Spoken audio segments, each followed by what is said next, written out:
Namaskar, Jai Shri Krishna. Enunciating text 14 of chapter 3, the Lord's pastimes out of Vrindavan of third canto of the status quo, Srimad Bhagavatam. Text 14, Kiyan Bhuvo Ayam Kshapi Toru Bharo Yada Drona Bhishmarjuna Bhima Mulaiha Ashtadasha Ksauhiniko Madam Shai Raste Balam Durvishaham Yadunam. After the end of the battle of Kurukshetra, the Lord said, the abatement of the earth's great burden, 18 Akshauhinis, has now been effected with the help of Drona, Bhishma, Arjun and Bhim. But what is this? There is still the great strength of the Yadu dynasty born of myself, which may be a more unbearable burden. It is a wrong theory that due to an increase in population, the world becomes overburdened and therefore there are wars and other annihilating processes.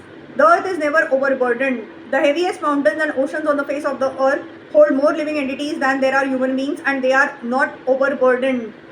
If a census were taken of all the living beings on the surface of the earth, certainly it would be found that the number of humans is not even 5% of the total number of living beings. If the birth rate of human beings is increasing, then the birth rate of other living beings is increasing proportionately. The birth rate of lower animals, beasts, aquatics, birds, etc. is far greater than that of human beings. There is an adequate arrangement for food for all the living beings all over the earth by the order of the Supreme Lord, and he can arrange more and more if there is actually a disproportionate increase of living beings. Therefore, there is no question of an increase in population causing a burden. The earth became overburdened due to dharma glani, or irregular discharge of the Lord's desire. When the Lord appeared on the earth, he appeared to curb the increase in miscreants and not the increase in population, as is wrongly put forward by the mundane economists. When Lord Krishna appeared, there had been a sufficient increase in miscreants who had violated the desire of the Lord. The material creation is meant for fulfilling the desire of the Lord, and his desire is that the conditioned souls who are unfit to enter into the kingdom of God have a chance to improve their conditions for entering.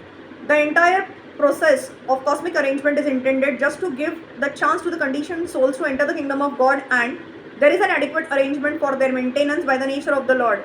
Therefore, although there may be a great increase in population on the surface of the earth, if the people are exactly in line with God consciousness and are not miscreants, such a burden on the earth is a source of pleasure for her. There are two kinds of burdens. There is the burden of the beast and the burden of love.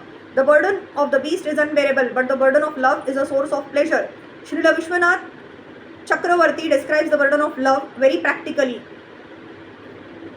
He says that the burden of the husband on the young wife, the burden of the child on the lap of the mother, and the burden of wealth on the businessman, although actually burdens from the viewpoint of heaviness, are sources of pleasure, and in the absence of such burdensome objects, one may feel the burden of separation, which is heavier to bear than the actual burden of love. When Lord Krishna referred to the burden of the Yadu dynasty on the earth, he referred to something different than the burden of the beast.